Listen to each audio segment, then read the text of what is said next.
Hi, prepare tayo for bawang para sa gisa ng ating precious potanghon. So, bawang, sibuyas, yun.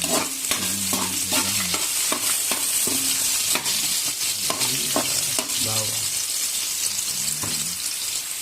Ayan, tapos yung hipon, para mas may lasa. Ayan, kukuluan. Tapos, sunod ko yung separate ko siya yung chicken. Then, ito na. I-mix ko na lahat. Ayan na.